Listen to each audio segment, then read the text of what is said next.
Me llamo Alejandro y esta historia ocurrió hace poco, una noche cualquiera, cuando regresaba a pie de casa de mi primo, en Valle de Aragón. Nunca he sido muy fan de caminar de noche, pero esa vez no tenía opción. Se me fue el último Mejibus y no traía para el taxi. Solo me quedaba caminar hasta la estación Plaza Aragón del metro, lo cual no me preocupaba tanto. La zona no es tan peligrosa, al menos no en apariencia. Eran más o menos las 9:30 de la noche. El ambiente estaba fresco, el cielo despejado y las calles, aunque algo solas, seguían iluminadas por los postes naranjas que titilan como si fueran a morirse de un segundo a otro. Caminaba sobre la avenida central, pasando por locales cerrados, casas de 2 pisos y autos estacionados en fila, como cualquier calle del oriente mexiquense. Fue cuando llegué a la esquina de la calle 5 que lo noté. Un sedán gris, sin placas, detenido al otro lado del crucero. No me pareció raro al principio, hay cientos de autos así en todo el Estado de México, más si son recién comprados o robados. Pero algo me hizo voltear de nuevo. El coche encendió lentamente sus luces bajas cuando crucé y comenzó a avanzar. Muy despacio, demasiado. Seguí caminando y el auto también lo hizo, a mi ritmo. Intenté no prestarle atención. Pensé que quizás solo estaba esperando a alguien. Crucé otra calle, luego otra más. Miré discretamente por el rabillo del ojo y el coche seguía allí, a unos 15 metros detrás, sin acelerar, sin tocar el claxon, sin adelantarme, solo siguiéndome, manteniendo la misma distancia. Me metí a una calle transversal, de esas estrechas donde apenas cabe un coche, y comencé a caminar un poco más rápido. El sonido de las llantas sobre el asfalto me hizo girar la cabeza. El sedán dobló también. A esa hora, por esa calle, no había tránsito ni lógica para que alguien más anduviera por ahí. Ya no era coincidencia. Me detuve junto a un poste, fingiendo revisar mi celular. El auto frenó también, a lo lejos. Sus luces me apuntaban directo a la espalda, pero no podía ver a través del parabrisas. Los cristales estaban polarizados. No se veía ni una silueta adentro. Esperé unos segundos. Nada. El motor seguía encendido, con ese ronroneo grave que parecía respirar por sí solo. Sentí la piel del cuello tensarse, los latidos en la garganta. Di media vuelta, fingiendo regresar sobre mis pasos, y el coche arrancó de nuevo, lento, calmado. Volví a caminar, esta vez más rápido. Giré a la derecha, luego otra vez. Cada vuelta, el coche la tomaba también. Nunca aceleraba, nunca me alcanzaba. Solo se aseguraba de seguirme. Pensé en pedir ayuda, pero no había nadie en las calles. Ni un Oxxo abierto, ni un señor paseando a su perro, ni un borracho. Solo yo, y ese coche sin placas que parecía conocer cada paso que iba a dar antes de que lo diera. Aceleré el paso. Empecé a correr, no a toda velocidad, pero lo suficiente para dejarlo atrás si realmente no me estuviera siguiendo. Crucé por un callejón entre 2 casas y salí a una avenida más grande, Avenida R1, justo donde hay una tienda Electra. Por un momento, creí que lo había perdido. Me asomé. Nada. Me quedé parado unos segundos, respirando, y entonces escuché el motor. Venía por la lateral, aún sin prisa, como si supiera exactamente hacia dónde iba, como si no tuviera que buscarme, como si me conociera. Crucé corriendo hacia la otra acera y me metí en un estacionamiento vacío, de esos donde durante el día hay venta de coches usados. Me escondí entre 2 camionetas. Desde allí, lo vi pasar. El coche gris, esta vez más cerca. No llevaba placas, ni delante ni detrás. Los cristales estaban tan oscuros que no se veía nada del interior.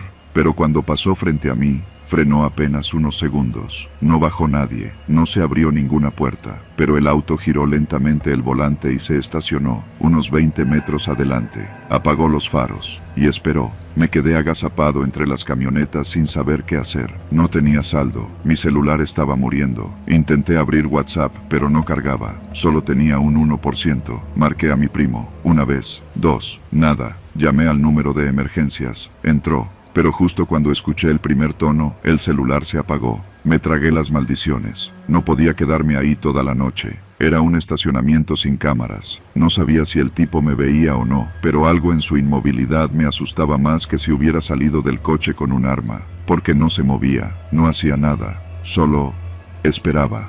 Tomé una decisión. Salí corriendo, no hacia la calle, Me metí por una reja rota del estacionamiento hacia el patio trasero de una construcción. Me raspé con una varilla, pero seguí. Brinqué un muro bajo, pasé por un taller mecánico cerrado y terminé en una calle polvorienta. Corrí sin mirar atrás, sin pensar, sin detenerme, hasta que vi una panadería iluminada. Entré jadeando, con las manos sudadas y la garganta seca. Un señor viejo estaba atrás del mostrador. Me miró con desconfianza. ¿Todo bien, joven? Me siguen, dije sin más. Un carro gris, sin placas. El señor frunció el ceño. ¿Qué carro? Me asomé por la ventana. Nada, ni luces, ni motor, solo la calle vacía. Compré un pan de dulce solo para quedarme un rato. Me senté junto a la ventana, esperando que apareciera. Estuve ahí como 20 minutos. Nada. El señor comenzó a barrer, dándome a entender que ya iba a cerrar. Le pedí usar el baño, me dio permiso. Llamé a mi primo desde ahí. Contestó. «Wey, ¿dónde estás? ¿Ya llegaste?» Le conté todo, entrecortado. «No mames, ¿estás seguro? ¿No era Uber?» «No, no pedí ninguno. Espérame, voy para allá. ¿Dónde estás?» Le di la dirección de la panadería. Colgamos. 5 minutos después, ya en la banqueta esperando, el coche gris apareció de nuevo. Esta vez por otra calle. Giró lentamente hacia donde estaba. Me paralicé. El coche se detuvo a unos metros. No podía ver quién estaba adentro, pero esta vez bajó el cristal del copiloto. Lo que vi fue peor que un arma. Era una cámara, una de esas grandes, de las viejas, con lente enorme, y una mano, enguantada, la sostenía y me apuntaba con ella. Solo me tomó una foto, una sola. Luego subieron el cristal, y el coche se fue. No aceleró, no hizo ruido, simplemente se perdió entre las calles. Cuando mi primo llegó, me encontró sentado en la banqueta, con la mirada perdida. No quise hablar, solo le pedí que me llevara a su casa. No dormí esa noche, ni la siguiente. Fui a la policía, no les importó. Les enseñé el recorrido en Google Maps. Me dijeron que no podían hacer nada sin una placa. ¿Seguro que no era alguien que conoces?, me preguntaron. Estoy seguro. Me cambié de casa unas semanas después. Dejé de caminar solo de noche. Dejé de tomar transporte público si era muy tarde. Y cada vez que veo un auto gris sin placas, algo dentro de mí se congela. Porque esa cámara, esa fotografía, nunca supe para qué era. Pero sé que alguien allá afuera tiene mi cara guardada, y algún día va a hacer algo con ella.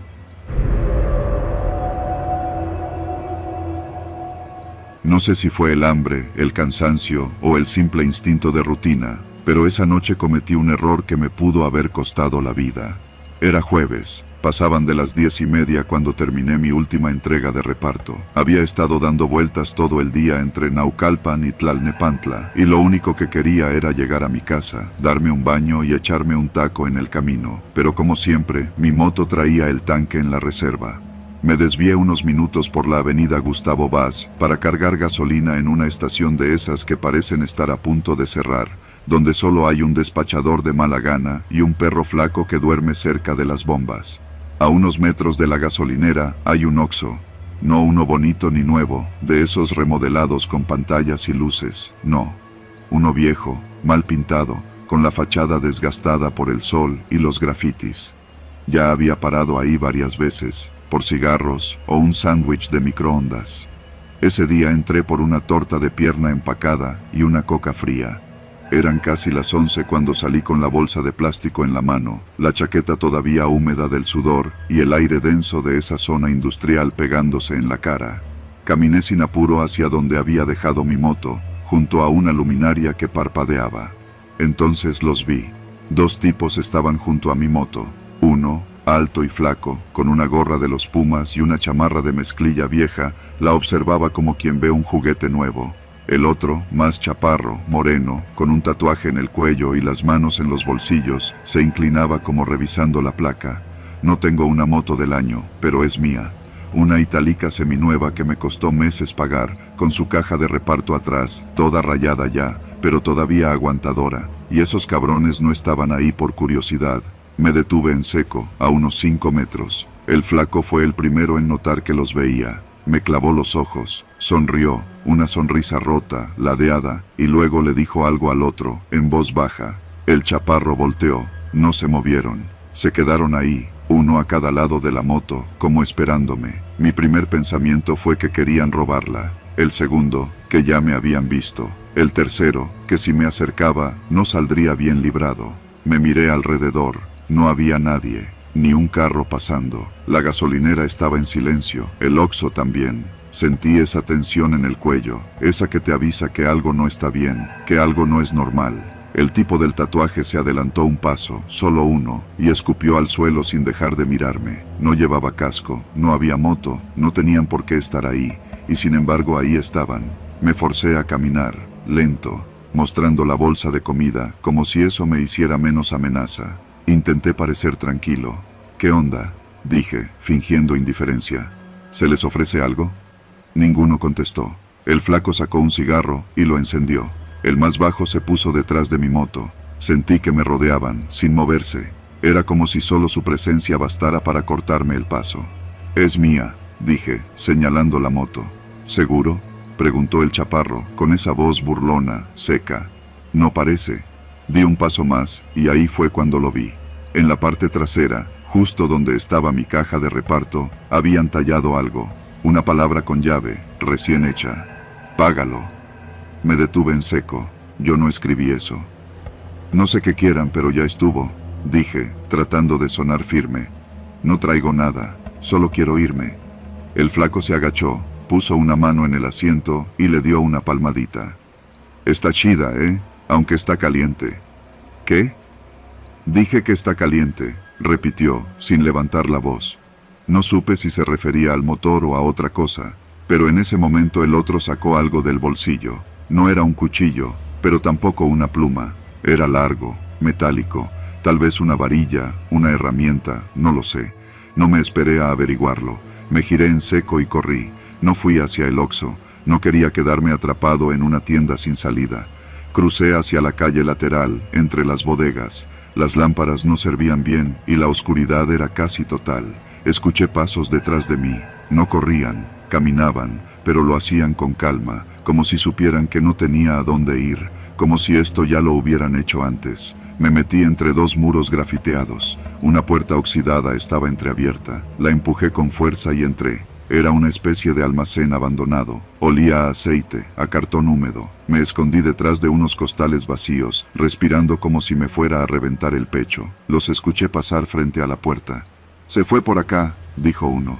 «Déjalo, ya volverá. La moto no se va a ir sola», contestó el otro. No sé cuánto tiempo pasó. Tal vez 10 minutos. Tal vez 30. No tenía cómo saberlo. Mi teléfono estaba muerto. Cuando salí, el Oxxo ya estaba cerrado. La moto seguía ahí, intacta. Solo que ya no era mi moto. Me explico. Era igual. Mis calcas, mi caja, hasta el rayón que le hice con la baqueta de pollo un día que frené mal. Pero la placa estaba diferente. Los números no coincidían. El retrovisor derecho ya no tenía la cinta roja que yo le puse. La funda del asiento no estaba rasgada. Era mi moto, pero no. Como si alguien hubiera puesto una copia idéntica, una versión de fábrica, restaurada, pero sin alma, sin mi historia. Y entonces me di cuenta de algo aún más jodido. Mi llave no entraba. La moto estaba cerrada, cerrada como si jamás hubiera sido mía, como si nunca la hubiera tocado. Sentí un ruido detrás de mí. Los dos hombres estaban al otro lado de la calle, solo que ahora eran tres. El nuevo era más alto, vestía completamente de negro, no se le veía la cara, tenía algo en la mano. No distinguí si era una radio o un teléfono, pero parecía grabar.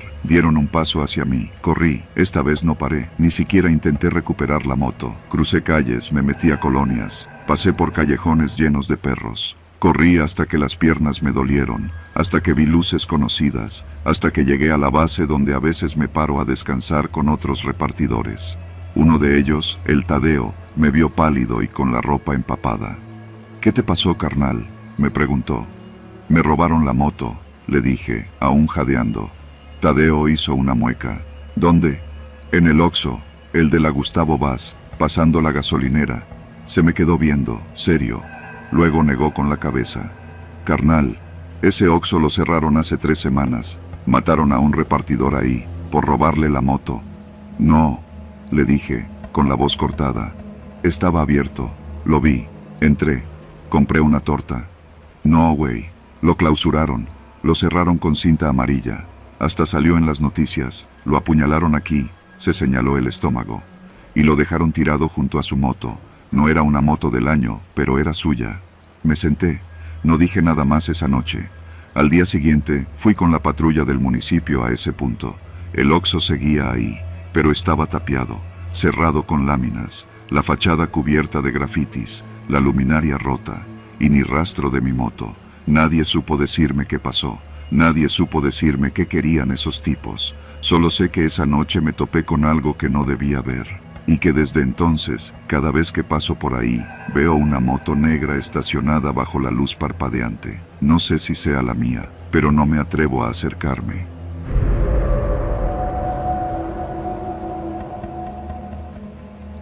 Hay días en los que uno debería quedarse en casa. Lo sentí desde que salí de la oficina, pero no quise hacer caso. Había trabajado horas extra en un despacho pequeño en la colonia Doctores, y lo único que quería era llegar a mi casa en Ecatepec, cenar algo sencillo y dormirme frente al ventilador. Nada más. Caminé hasta el eje central y tomé el metro. Línea B, como siempre, hasta Ciudad Azteca. Iba más lleno de lo normal, incluso para ser viernes por la noche. Ya eran cerca de las 10:30 cuando salí a la explanada del metro. Me encaminé hacia la base de combis que van rumbo a Jardines de Morelos. Ya me conocía el trayecto de memoria. Subirme, contar los billetes que me quedaban en la cartera, buscar un lugar cerca de la puerta por si se ponía feo el asunto. Ese día me tocó un lugar al fondo. Mala suerte, o tal vez destino. La combi arrancó. Iba llena, como de costumbre. Una señora con bolsas del mandado, 2 chavos con uniforme de supermercado, una muchacha que no soltaba el celular y al menos otros 5 rostros que ya no recuerdo bien. Todos con esa expresión de resignación que traemos los que vivimos en el Estado de México. Ver hacia el piso, no hacer contacto visual y desear que todo salga bien. A la altura de la avenida central, pasando el puente de fierro, la combi frenó. Nada raro hasta ahí. Era una esquina donde solían subir pasajeros de último momento, pero esta vez no subió gente con mochilas o bolsas. Subieron 3 tipos encapuchados, vestidos de negro. Todo cambió en cuestión de segundos. Uno se plantó en la puerta y sacó una pistola. El segundo, desde la mitad de la unidad, empezó a gritar. A ver, hijos de su madre, ya se la saben. Celulares, carteras, mochilas. No hagan pendejadas o los vuelo. La voz le temblaba. No sé si por la adrenalina o por la droga. El tercero ni habló, solo iba recogiendo las cosas. Yo no pude moverme al principio, me quedé paralizado, como si mi cuerpo no me obedeciera. El que tenía la pistola apuntaba directamente hacia el pasillo central, girando de un lado a otro como si esperara resistencia. El que estaba junto a mí, el que recogía, se detuvo frente a mí y me extendió la mano. Ándale, cabrón, no me hagas enojar. Le entregué mi celular. Era nuevo, me lo había comprado con el aguinaldo. Lo vio rápido, sonrió, y luego me quitó la mochila sin decir nada. Escuché que a la señora del mandado le jaló la bolsa con tanta fuerza que la tiró contra la ventana. Ella no gritó, solo se agarró del asiento y cerró los ojos. El chavo del uniforme quiso alegar algo, pero el de la pistola le pegó con la cacha en el hombro. El golpe sonó seco, nadie se movió. La combi siguió andando mientras nos asaltaban. El chofer no decía nada, solo miraba hacia el frente, como si todo fuera parte de la rutina. Cuando terminaron de recoger todo, uno de ellos gritó: nadie se mueva hasta que contemos 10, hijos de la chingada. Y tú, chofer, no frenes hasta que te digamos. Y entonces bajaron. Fue en una calle oscura, sin nombre, de esas que parecen olvidadas por el gobierno. Ni una patrulla, ni un alma, solo una lámpara parpadeando a lo lejos y el eco de los pasos de esos cabrones alejándose. Contamos todos juntos. 1, 2, 3, hasta llegar al 10. La combi siguió avanzando. Nadie decía nada. La señora del mandado lloraba en silencio. El muchacho del uniforme se sobaba el hombro, con los ojos vidriosos. La muchacha del celular estaba en shock. Ni se movía. Yo, no sé cómo explicarlo, no fue solo miedo, fue otra cosa, una mezcla de impotencia, rabia y algo parecido al asco, pero no por ellos, los ladrones, sino por nosotros, por la manera en la que aprendimos a vivir así, a seguir como si nada después de que alguien te apunta con un arma. Cuando por fin me bajé, ya cerca de mi casa, caminé con las manos en los bolsillos vacíos. Ni siquiera podía avisar a mi familia. No tenía celular, no tenía nada. Esa noche no dormí. Pensaba en la cara del que recogía las cosas. No tenía más de 20 años. y en el que traía la pistola, en su voz, en cómo le temblaban las manos. Pensé también en el chofer. ¿Estaba coludido o solo tenía tanto miedo como nosotros? Al día siguiente fui al Ministerio Público. Pérdida de tiempo. Nadie hizo nada. ¿Tiene placas de la unidad?, me preguntaron. Yo no las vi. ¿Quién las ve cuando te apuntan con un arma? Desde entonces ya no tomo la combi a esa hora. Prefiero caminar 20 cuadras más o pedirle a mi primo que me recoja. No es que ahora esté más seguro, es que ya no confío en nada, ni en la rutina, ni en los rostros, ni en esa falsa sensación de que ya todo pasó. Porque cuando la combi frena y suben 3 sujetos encapuchados, algo más que tus cosas se pierde. Se pierde la idea de que vas a llegar, se rompe algo adentro, y aunque sobrevivas, ya no eres el mismo.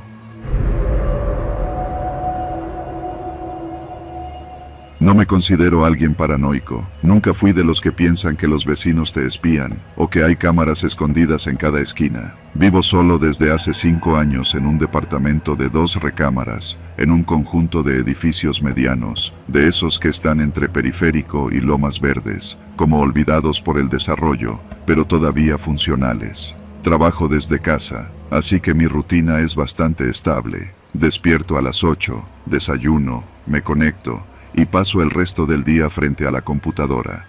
La mayor parte del tiempo ni siquiera me asomo a la ventana. Todo comenzó una mañana de lunes, justo después de la Semana Santa.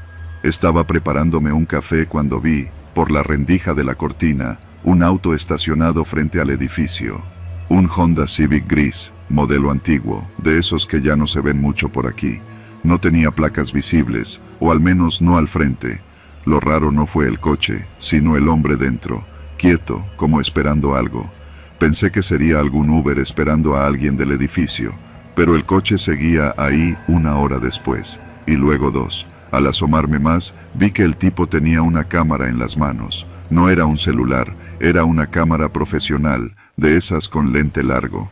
Tomaba fotos de mi edificio, eso era seguro. Incluso me pareció que una de las veces apuntaba directamente hacia mi ventana. Pensé en grabarlo con mi celular, pero algo me detuvo. Tal vez era una mezcla de incomodidad y curiosidad. Decidí solo observar. Alrededor de las 2 de la tarde, el hombre encendió el motor y se fue. No volví a pensar en él. Hasta el miércoles. Mismo auto, misma persona, mismo lugar. Otra vez con la cámara, otra vez sin moverse por horas. Intenté hacer contacto visual. Me paré frente a la ventana fingiendo que hablaba por teléfono, pero no reaccionó. Solo miraba por la lente, apuntando hacia el edificio. Ese día, salí a tirar la basura con la intención de acercarme, pero cuando estuve a mitad del estacionamiento, el Civic arrancó y se fue sin prisa, como si hubiera estado esperándome. Lo hablé con mis vecinos, especialmente con la señora Leti, que siempre está atenta a todo lo que pasa en el conjunto. Me dijo que ella también lo había visto. Siempre está tomando fotos al edificio A, me dijo. Yo pensé que era del municipio, o de esos que hacen avalúos, ya ves que luego quieren tumbar todo y hacer torres. Pero nadie lo conocía. No era del condominio, no trabajaba con ninguna inmobiliaria, nadie lo había visto bajarse del auto. Lo reportamos al administrador. Puso un aviso en el grupo de WhatsApp de los vecinos, diciendo que estuviéramos atentos, que no confrontáramos directamente a ningún extraño. Un vecino sugirió llamar a la patrulla si lo volvíamos a ver. Y claro, el tipo volvió. El viernes. Esta vez llegó más temprano. Yo ya no trabajaba ese día, así que desde las 9 de la mañana estaba en la sala, esperando. Cuando vi el Civic estacionarse, bajé corriendo. Salí por el acceso trasero y caminé hasta una esquina desde donde podía ver el coche sin ser visto. Estaba ahí, sentado, cámara en las manos. Pero esta vez, había algo distinto. En el asiento trasero del coche, había un folder abierto, con lo que parecían fotos impresas. Me acerqué un poco más, con cuidado. No podía ver bien, pero juro que una de las fotos era mi puerta, no la del edificio, mi puerta. Regresé a mi departamento, cerré todas las ventanas y llamé al 551122, el número que tengo guardado de la patrulla local. Me dijeron que enviarían una unidad, pero pasaron 35 minutos y el Civic se fue antes de que llegaran. Empecé a tener problemas para dormir. Dejaba la luz de la cocina prendida, cerraba con doble seguro, me asomaba cada hora por las cortinas. Sabía que ese tipo no estaba ahí por casualidad, y lo peor era que ni siquiera sabía si era yo su objetivo. El lunes siguiente, a las 6:30 de la tarde, alguien tocó la puerta. 3 golpes secos. No estaba esperando a nadie, no había pedido comida. Me acerqué en silencio, conteniendo la respiración. Me asomé por la mirilla. Era él, sin gorra, sin lentes. Lo reconocí por la mandíbula afilada, por el suéter gris que usaba en el coche. Estaba parado frente a mi puerta, viendo directo a la mirilla, como si supiera que yo estaba del otro lado. No dijo nada, no tocó de nuevo, solo esperó. Y luego se fue. Me encerré 3 días. Pedí comida por aplicación, pero dejaba propina en efectivo para que la dejaran en la puerta. No bajé al buzón, no salí a tirar la basura. Me la pasé frente al monitor, con una pestaña del navegador abierta en la página del fraccionamiento, buscando si alguien más había reportado lo mismo. Nada, silencio. Hasta que encontré algo. Un hilo en Twitter, de una cuenta local, mencionaba avistamientos de un tipo con cámara en distintas unidades habitacionales del Estado de México: Satélite, Tlalnepantla, Cuautitlán. Todos mencionaban lo mismo: auto gris, sin placas, fotografiando departamentos específicos. Uno de los tweets tenía una imagen ampliada de la cámara del sujeto. Y lo que me heló fue que en el reflejo del lente se alcanzaba a ver una ventana abierta. La mía. No tuve otra opción. Instalé cámaras en mi puerta y en la ventana de la sala. Pedí ayuda a un primo que trabaja en sistemas y configuró todo para que me notificara si detectaba movimiento. 4 días después, a las 3 de la mañana, sonó la alerta.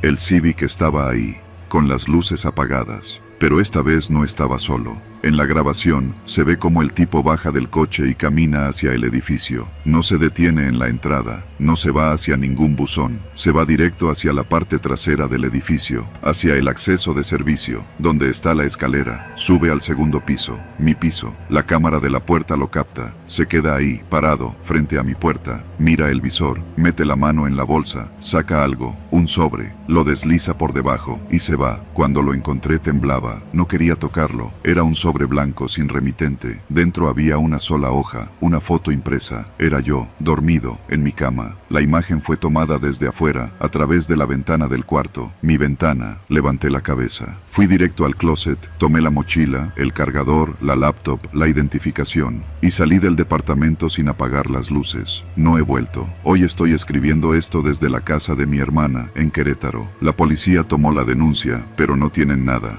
Ni placas, ni rostro claro, ni motivo aparente. Dicen que no hay señales de intento de robo, que podría ser un acosador, un enfermo, o alguien haciendo una broma. Pero yo sé que no era una broma. El hombre sigue allá afuera. Tal vez hoy esté en otra unidad, con su cámara apuntando a otra ventana. Tal vez ya tiene otra foto en sus manos. Y no sé por qué eligió mi casa, no sé qué buscaba, pero sé que volverá a hacerlo. Y si un día ves un coche gris estacionado frente a tu edificio, con un hombre quieto en el asiento del conductor, mirando por una cámara, no te le acerques. Ya te está mirando.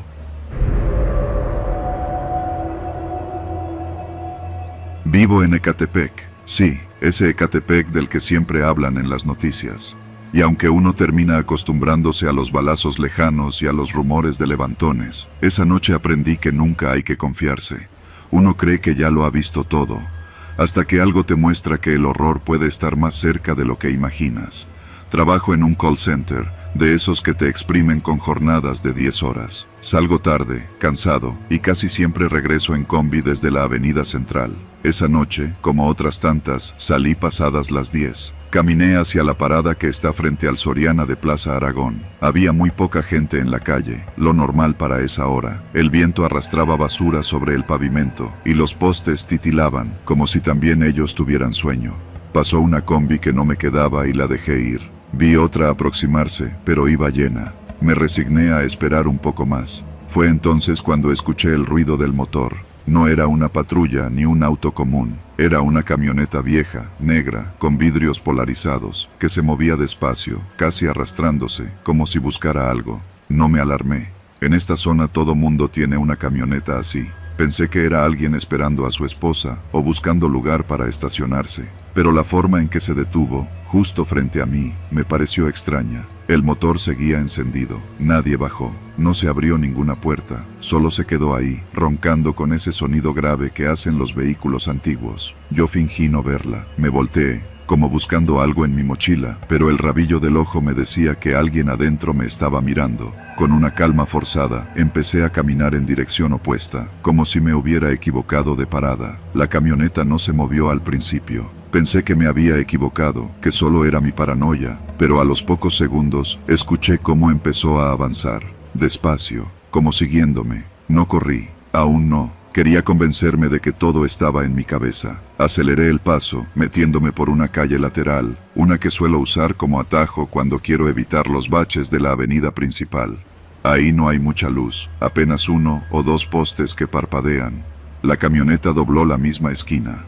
Ahí fue cuando supe que no era una coincidencia. Sentí cómo se me helaba la sangre. Pensé en sacar el celular, pero lo traía descargado. Mi único recurso era la mochila con mi uniforme y una carpeta de reportes que no me iba a servir para defenderme. Decidí caminar rápido hasta una caseta de policía que está como a 2 cuadras, sobre la calle Vicente Guerrero. Era una caseta abandonada, claro, como casi todas en el municipio, pero me pareció que podía usarla para esconderme. La camioneta seguía detrás de mí, despacio, sin luces altas. Apenas se escuchaban las ruedas arrastrándose sobre el asfalto. Entonces se adelantó y se detuvo otra vez, esta vez más adelante, como si supiera hacia dónde iba, como si intentara encerrarme. Ahí me entró el verdadero pánico. Me metí entre 2 casas por un pasillo sin pavimentar. Había llovido la tarde anterior y el terreno estaba lodoso. Me resbalé, pero seguí corriendo. Escuché cómo se abría una puerta metálica. No vi quién bajaba. Solo oí pasos apresurados, varios, al menos 2 personas. Empecé a zigzaguear entre los callejones, tratando de recordar una salida. Las casas eran iguales, de 2 pisos, con rejas oxidadas y tanques de gas sobre los techos. Entonces los vi. 2 tipos salieron de entre las sombras. Uno era alto, llevaba gorra y cubrebocas. El otro tenía una sudadera negra con capucha. No dijeron nada, solo caminaron hacia mí, confiados, como si supieran que no tenía escapatoria. Yo me eché a correr por instinto. No grité, nadie iba a salir por mí. A esa hora, todos los vecinos están encerrados con doble cerradura y hasta las cortinas bajadas. Aquí nadie mete las narices en lo que no le importa. Si hay balazos, se hacen los dormidos. Corrí hasta que las piernas me dolieron, pero ellos me seguían. No corriendo, sino caminando rápido, como si supieran que yo me iba a cansar primero. Me metí por un callejón aún más estrecho, donde la basura se amontonaba y un perro flaco me ladró desde el interior de un portón. Las luces de la calle apenas iluminaban el lugar. Entonces vi una reja abierta. Era un taller mecánico, cerrado por la noche, pero alguien había dejado el candado sin asegurar. Me metí y me escondí detrás de una camioneta desvencijada. Respiraba con fuerza. Pensé que me iban a oír. Los pasos se detuvieron. «Ya se metió, güey. Está aquí», dijo una voz seca, muy cerca. «Tranquilo, lo vamos a sacar», respondió el otro. Cerré los ojos y recé sin palabras. Me dije que si salía de esta, iba a dejar ese trabajo, iba a mudarme, lo que fuera. Escuché cómo caminaban por el taller, pateando latas, moviendo cosas. Uno de ellos se asomó por donde yo estaba, pero no me vio. Justo cuando pensé que me iban a encontrar, se escuchó el ruido de una moto acercándose. Ellos se quedaron quietos. Luego uno de ellos murmuró: Ya, vámonos, ya nos vieron». Se fueron. Escuché cómo corrían de regreso a la calle y la camioneta arrancaba, esta vez a toda velocidad. Esperé varios minutos antes de moverme. Cuando por fin me atreví a salir, la moto ya no estaba. Solo el silencio del barrio y las luces parpadeantes que no alumbran nada. Caminé de regreso por otro rumbo, evitando todas las calles principales. Me tomé casi 1 hora para llegar a casa. Cerré la puerta con seguro, puse la estufa frente a la entrada y me quedé despierto hasta que amaneció. No fui a trabajar al día siguiente, ni al otro. Pedí la renuncia, me inventé un problema familiar y no regresé más al call center. Días después, escuché un rumor. Decían que una camioneta negra estaba levantando gente en la zona, que no era cualquier banda, que operaban con lista, que ya sabían a quiénes iban a buscar. Uno de mis vecinos, que trabaja en transporte público, dijo que una vez los vio. Se bajaron con rifles cortos en una calle de San Cristóbal y se llevaron a un chavo de 20 y pico. Nadie volvió a verlo. A mí no me levantaron esa noche, pero vi la cara del tipo de la gorra cuando pasó cerca. Tenía una cicatriz en la ceja derecha. Nunca lo voy a olvidar. Lo vi en una publicación en redes una semana después. Decían que era parte de un grupo que opera entre Chiconautla y Jardines de Morelos, que lo habían soltado por falta de pruebas. Desde entonces, no camino solo por la noche, no espero combis en esquinas solas. Y si veo una camioneta negra ralentizar junto a mí, no me quedo a ver qué quiere. Porque a veces el infierno no tiene cuernos ni olor a azufre. A veces solo suena como una llanta vieja deslizándose en la noche, y se detiene justo a tu lado.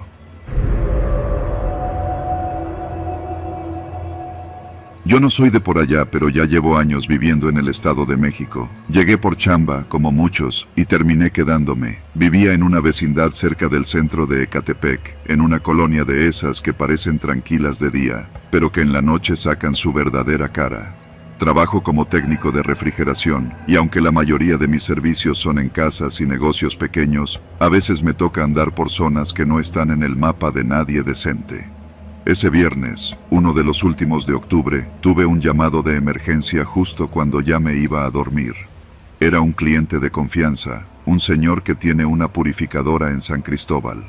Me ofreció el doble si iba esa misma noche, porque según él, si no arreglaba su máquina de hielo, al día siguiente perdía ventas. Yo ya estaba en shorts y chanclas, pero la renta no se paga sola, así que me vestí, armé mi mochila y salí en mi moto con la idea de volver en una hora. Todo fue normal al principio. Llegué, revisé, le cambié una pieza al compresor y mientras probábamos el sistema me ofreció un café en un vaso de unicel. Me pagó en efectivo, me agradeció y se metió a su local. Eran como las 11 de la noche cuando me subí a la moto y tomé rumbo a mi casa. Como en la zona estaban arreglando la calle principal, usé una ruta alterna por unas callejuelas que ya conocía. La calle estaba medio alumbrada, con postes de luz que más bien daban lástima, y un par de perros callejeros hurgando en bolsas de basura. Sentía el aire frío, pero dentro de todo, me sentía seguro.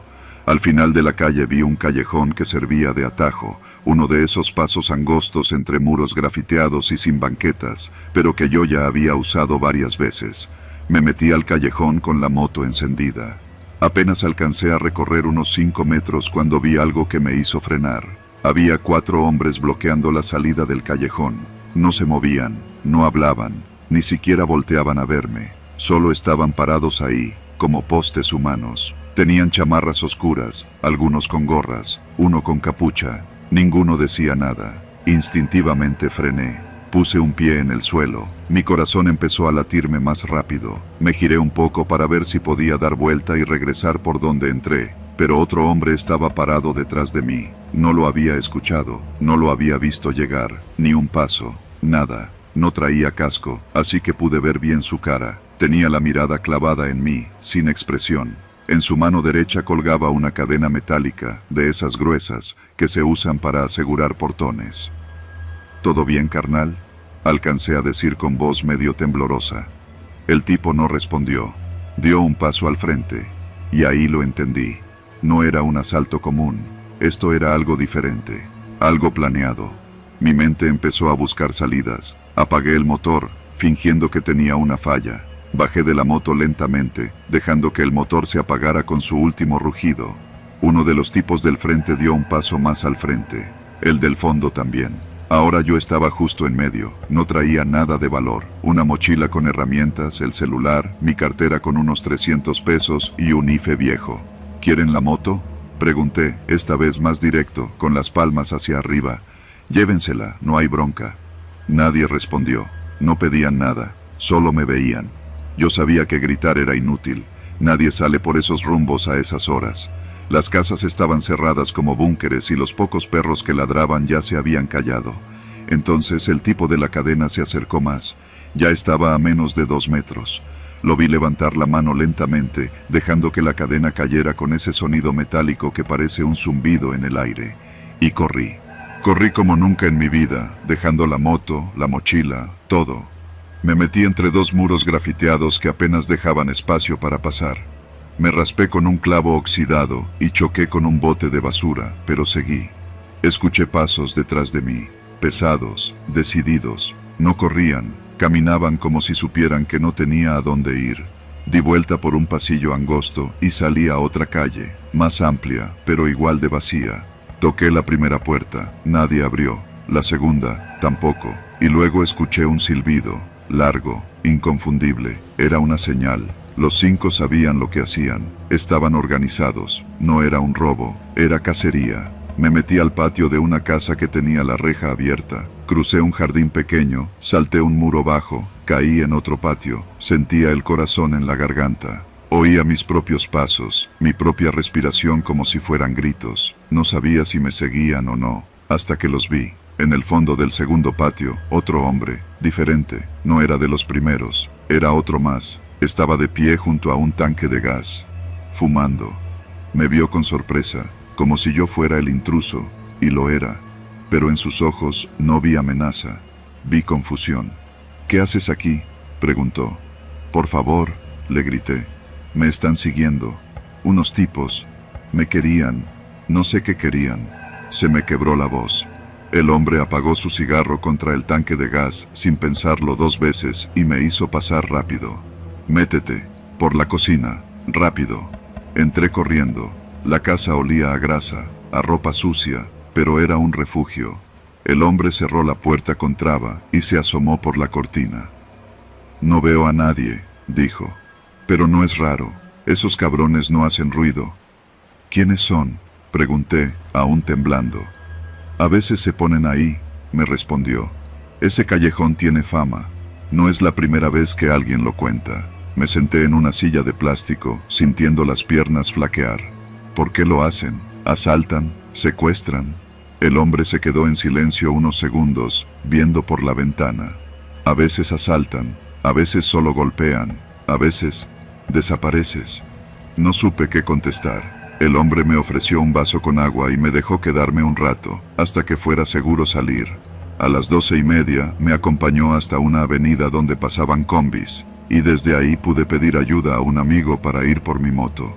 Volvimos juntos al callejón. Estaba vacío. La moto seguía ahí, tirada de lado, con un espejo roto, la mochila abierta. No se llevaron nada, ni un peso, ni una herramienta. Solo dejaron su presencia flotando en el aire como una advertencia muda. Desde esa noche, evito callejones, no por superstición, sino porque aprendí que hay cosas peores que un ladrón con necesidad.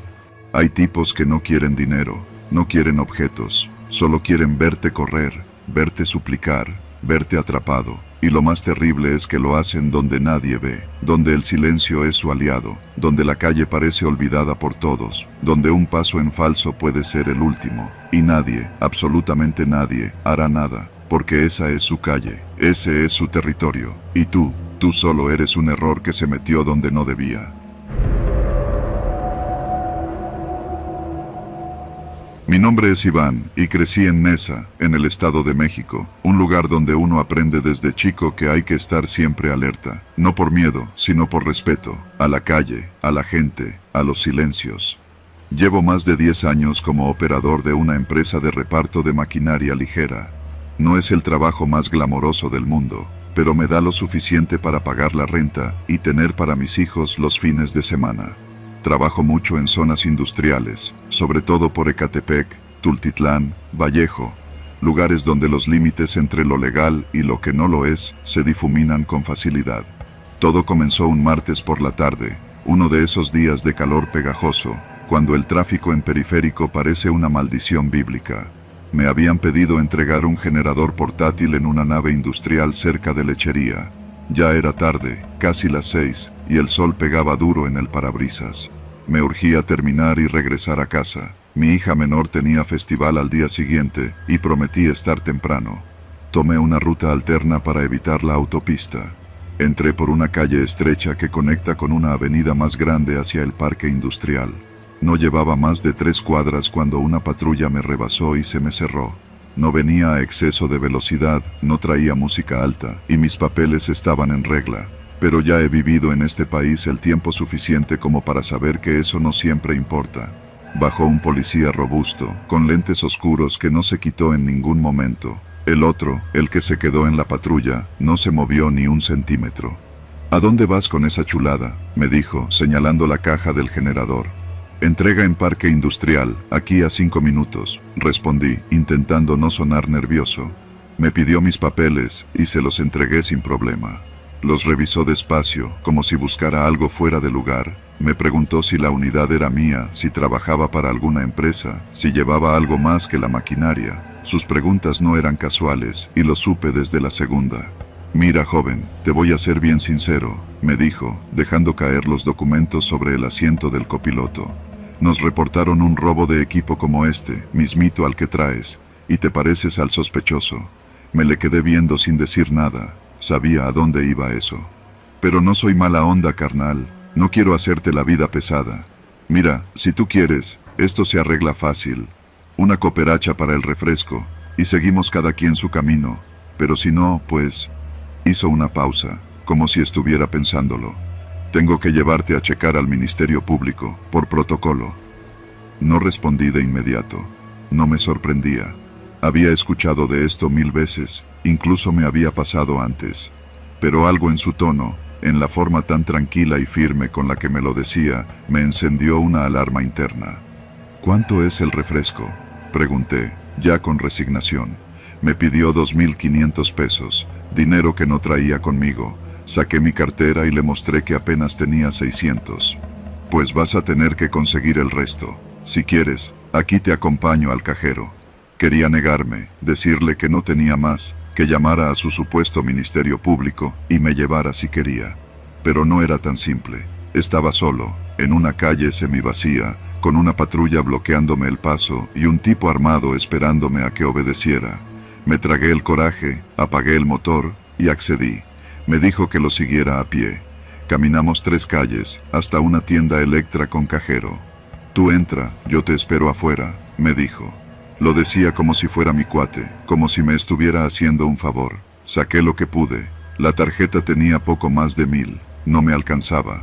Regresé con él, esperando lo peor. ¿Neta? ¿1700? Mira, yo no me voy a meter en problemas por ti, carnal. ¿Y si resulta que sí eres el ladrón y yo te dejo ir?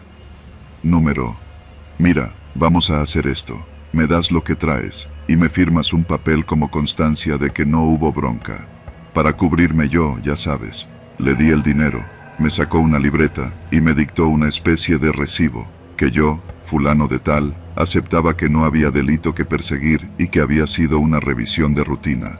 No sabía si era una broma o una burla. Firmé. Me devolvió mis papeles y se subió a la patrulla. Sin más, arrancaron y se fueron. Me quedé ahí, en la banqueta, viendo cómo las luces traseras se perdían en la avenida. Me temblaban las manos, no por el dinero, era el sentimiento de haber sido vulnerado de forma tan descarada, tan impune. No había manera de denunciar sin exponerme. ¿Qué pruebas tenía? ¿Un papel sin validez firmado bajo presión? ¿El recuerdo de un rostro que no alcancé a ver completo por los lentes oscuros? Regresé al camión, me senté un momento antes de encenderlo. Respiré hondo, conté hasta 10. Quería llorar, pero no de tristeza. Era rabia, impotencia, de saber que esto le pasa a muchos todos los días. De saber que había hecho todo bien y aún así me habían jodido. Entregué la maquinaria como si nada. Nadie supo lo que pasó. Esa noche no cené, ni le conté a nadie en casa. Pero al día siguiente, llegué más temprano al trabajo. Pedí hablar con el encargado de seguridad de la empresa. Le conté todo, sin omitir nada. No lo hice por mí, lo hice porque pensé, ¿y si la siguiente vez sí se llevan a alguien? ¿Y si no es dinero lo que quieren? Iniciamos un protocolo. A partir de entonces, los operadores ya no viajan solos por ciertas rutas. Se instalaron cámaras en los vehículos. Y, al menos dentro de lo posible, intentamos blindarnos del tipo de miedo que no viene de los criminales, sino de los que deberían protegernos. No volví a ver al oficial de los lentes, pero cada vez que paso por esa calle, no puedo evitar mirar 2 veces por el retrovisor y pensar que antes creía que lo más peligroso en la carretera eran los baches.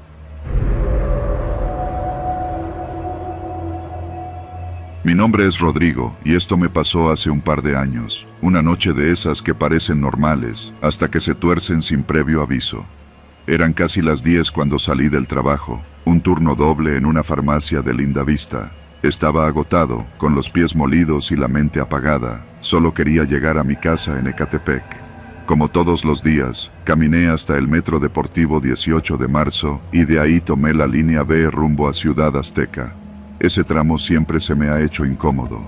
No sé si es por las luces intermitentes del vagón o por el ambiente espeso que se siente después de las 9, pero esa línea tiene algo que te pone tenso. El vagón iba semivacío. Me senté, puse los audífonos y cerré los ojos por unos minutos. Me desperté en Nezahualcóyotl, faltando solo 4 estaciones para mi destino. Cuando llegamos a Metro Impulsora, varios pasajeros bajamos. Subí las escaleras eléctricas y, como siempre, ya pensaba en los taquitos de suadero que suelo comprar en un puesto afuera. Pero en cuanto puse un pie fuera de la estación, noté algo raro. No había taqueros, no había puestos. Ni siquiera los taxistas de sitio estaban. El acceso, normalmente lleno de ambulantes, estaba completamente despejado. Solo unas patrullas estacionadas y unos conos naranjas delimitando la banqueta. Una parte de mí pensó que se trataba de un operativo del gobierno para desalojar el comercio informal, pero lo que vi me hizo parar en seco. En la salida principal del metro, justo donde comienza la calle central, había al menos 7 hombres armados. No eran policías, tampoco eran militares. Llevaban ropa táctica sin insignias, botas negras y pasamontañas. 2 de ellos tenían rifles largos, y los demás, pistolas cortas. Estaban revisando las mochilas de todos los que salían. No era una revisión superficial. Abrían todo, preguntaban cosas, revisaban celulares, carteras, todo. A algunos les ordenaban quitarse la chamarra o los zapatos. Me metí las manos a los bolsillos. Llevaba mi mochila de siempre, con mi uniforme arrugado, una botella de agua vacía, un cargador y unos chicles. Nada raro. Pero la forma en que actuaban me dejó helado. No gritaban, no se movían con prisa, se tomaban su tiempo con cada persona. Parecía algo personal. La gente que ya había salido no regresaba. Los que estaban cerca, como yo, dudábamos en avanzar. Vi a un chavo de unos 20 años detenerse justo en las escaleras y sacar su celular, supongo que para grabar o tomar foto. No alcanzó a hacerlo. Uno de los hombres le gritó algo y le apuntó directo al pecho. El chavo levantó las manos y uno del grupo fue hasta él, le arrebató el celular y lo obligó a tirarse al piso. La gente se quedó inmóvil. Algunos, como yo, retrocedimos hacia adentro del metro. Otros avanzaron, como resignados. Yo no podía moverme. No entendía qué estaba pasando. Un señor de bigote, con traje mal planchado y portafolio, intentó hablar con uno de ellos. Disculpen, ¿qué autoridad los respalda? El hombre armado ni siquiera contestó. Otro le dio una cachetada y le arrebató el portafolio. Le revisaron todo. Lo dejaron con la corbata deshecha y sin su celular. Sentí un nudo en la garganta. Quise marcar a alguien, pero no había señal. El metro bloquea casi todo cuando estás cerca de las instalaciones subterráneas. Quise regresar al andén, pero la reja ya estaba cerrada. Me quedé atrapado en ese pasillo, entre la estación cerrada y la salida bloqueada. Fue entonces cuando me vio uno de ellos. Me apuntó con el dedo y le dijo algo al que estaba junto a él. Este asintió y caminó hacia mí, despacio. Me giré de inmediato y traté de subir por otra salida, una lateral que da a la calle norte. Apenas doblé la esquina, me encontré con 2 más. No estaban apuntando, pero sus miradas eran como cuchillos. A ver, joven, mochila. ¡La mochila!, gritó uno de ellos. La abrí con manos temblorosas. Me pidieron que sacara todo. Les mostré lo que traía. No me dijeron nada. Solo me miraban como si esperaran que algo más apareciera. ¿A qué te dedicas? Trabajo en una farmacia. En Lindavista, respondí, con la voz seca. ¿Y por qué traes esto?, dijo uno, sacando una libreta vieja que tenía apuntes médicos. Son cosas del trabajo, nombres de medicamentos, turnos.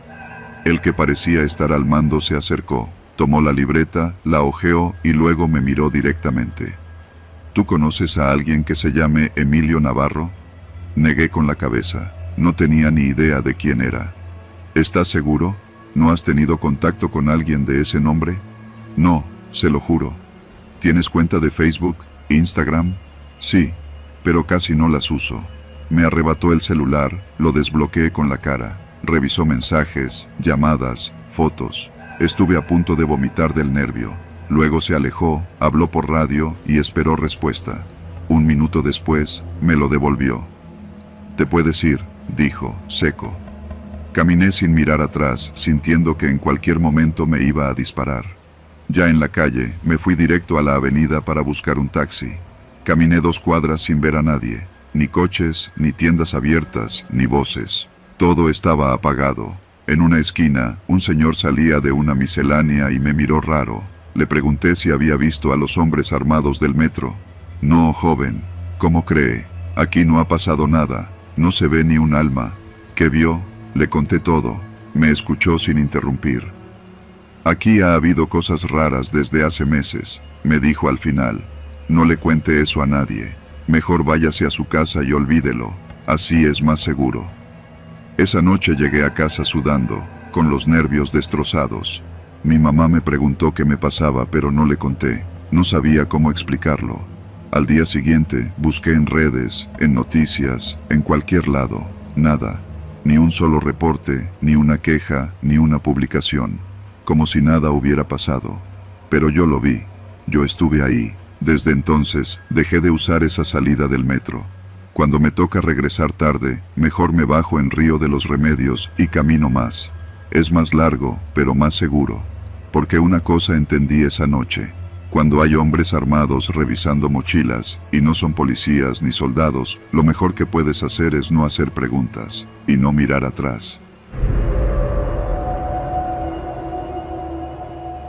Nunca me había pasado algo así. En mis 29 años, he vivido cosas feas, como todos, robos, sustos, amenazas, pero nada como aquella noche. Era jueves, pasaban de las 10:30 cuando salí del trabajo. Vivo en Ecatepec, en Jardines de Morelos, y trabajo en una pizzería en Coacalco, sobre López Portillo.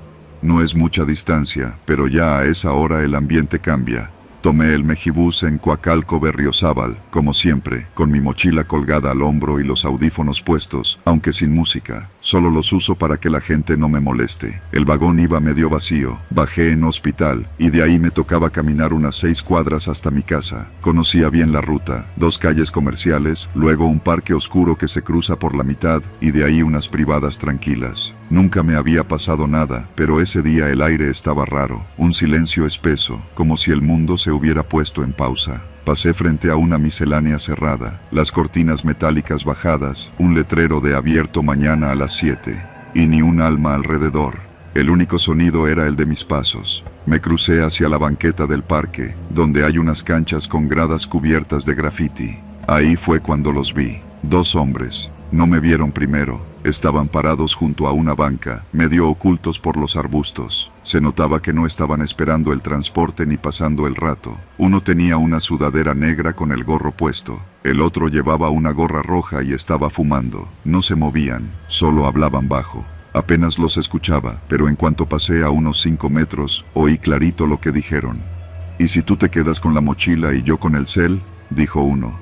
«No, mejor al revés, que esa madre trae laptop», respondió el otro. Me paralicé. Fue automático. Fingí que no los había escuchado, que no los había visto, que solo era un transeúnte más. Seguí caminando con el mismo ritmo, pero cada paso me costaba. Sentía que las piernas se me volvían de concreto. No volteé, no aceleré, solo recé en silencio para que no hicieran nada. Escuché como uno de ellos empezó a caminar tras de mí. No sé cómo no salí corriendo. Quizás porque sentí que si lo hacía, me alcanzaban. Tenía 2 cuadras para llegar a la privada donde está mi casa. Todo oscuro, ni un coche pasando, ni un perro ladrando. Lo único que tenía era mi instinto diciéndome que si llegaban a alcanzarme, no se iban a conformar con robarme. Metí la mano al bolsillo del pantalón, saqué las llaves y apreté una de ellas entre los dedos, como un cuchillo improvisado. La otra mano, en la correa de la mochila. Escuché pasos, luego silencio, luego de nuevo pasos, cortos, contenidos, como si me cazaran. Doblando la esquina hacia la privada, vi una oportunidad. Una casa con una entrada iluminada y una reja de malla. Una señora, tal vez de unos 50, estaba sacando la basura. Me le acerqué rápido. «Buenas noches», le dije, con voz normal, como si nos conociéramos. «Buenas noches, joven», respondió, medio confundida. «¿Me da chance de hacer una llamada desde aquí? Hay 2 tipos que creo me quieren asaltar», le dije, sin rodeos. Ella me miró, dudando por un segundo. Luego asintió y me hizo pasar junto a la reja. No entré a su casa ni nada, solo me quedé parado al lado de su puerta, bajo la luz del foco ahorrador. Mi corazón latía como loco. Volteé. Los 2 tipos venían doblando la esquina. Cuando me vieron parado ahí, junto a esa casa, con alguien que evidentemente estaba despierta, se detuvieron. Uno dijo algo al otro, no lo escuché. Solo vi cómo se daban la vuelta y regresaban hacia el parque. No me moví, ni un centímetro. La señora me ofreció agua. Le dije que no, que gracias. Solo me quedé ahí unos minutos, esperando que se me bajara el susto. «No es la primera vez que se paran ahí, ¿eh?», me dijo. «Ya han asaltado a varios por este rumbo». Asentí. No podía ni hablar. Cuando me sentí listo, le di las gracias y seguí mi camino. Caminé rápido, pero no corriendo. Llegué a casa, cerré la puerta con llave y no prendí ni la tele. Solo me senté en la sala. 10 minutos después, el sudor frío me bajó por la espalda. Era como si mi cuerpo apenas entendiera el peligro que había pasado. Al día siguiente, no fui a trabajar. No tenía cabeza para eso. Revisé mi mochila y pensé en lo que dijeron. Esa madre trae laptop. ¿Cómo sabían? Mi mochila no era especial. Una mochila negra cualquiera, de esas que ves en cualquier chavo en la calle. No tenía logos, ni se veía llena. La laptop era del trabajo, una Dell vieja, ni siquiera costosa, pero lo sabían. Y no solo eso, uno de ellos hablaba de quedarse con mi celular, aunque nunca lo saqué. ¿Me estaban siguiendo? Pasé el resto del día repasando cada detalle. Volví al parque en la tarde, me senté en la banca de enfrente, observé a los que pasaban. Vi a una pareja discutir, vi a unos niños en bicicleta, pero no vi a ellos. Fui a la comandancia que está por San Cristóbal. Puse una denuncia preventiva, aunque el policía me dijo que no podían hacer nada si no me robaron nada. Solo esté al pendiente, joven, me dijo, como si eso sirviera de algo. A la semana siguiente, cambié mi ruta. Empecé a pagar taxi desde la estación del Mejibus hasta mi casa. Me costaba, sí, pero me sentía más seguro. Por un tiempo, todo estuvo bien. Hasta que una noche, saliendo del Oxxo, a solo 2 cuadras de mi casa, vi al de la gorra roja. Estaba parado afuera de un taller mecánico cerrado, como si estuviera esperando algo. Volteó, me vio, sonrió, y me saludó con la cabeza. Ese saludo fue lo peor. No era una amenaza directa, no era un insulto, no era un gesto hostil. Era solo un gesto de, te vi, sé quién eres, y tú sabes quién soy yo. Volví a casa corriendo. Esa misma noche decidí hablar con un amigo que trabaja de noche como policía auxiliar. Le conté todo. Me dijo que no era la primera vez que escuchaba algo así. Esos tipos no siempre buscan robar al azar. A veces observan, siguen, se quedan con tu cara, tus horarios, hasta tus costumbres. Si te saludó es porque ya te tiene ubicado, me dijo. A los 2 días cambié mi mochila, compré una más chica, ya no cargo laptop, mi celular lo llevo oculto, sin audífonos. Siempre camino por avenidas grandes, y si puedo, pago taxi. No he vuelto a verlos, pero cada vez que cruzo por la zona, siento que hay ojos siguiéndome. A veces creo ver una gorra roja entre la gente, a veces no. Nunca me robaron, nunca me tocaron. Pero algo en mi vida cambió para siempre desde aquella noche. No fue el susto, fue el saber que hay gente que te ve sin que tú los veas, y que a veces deciden si te vas caminando a tu casa o no.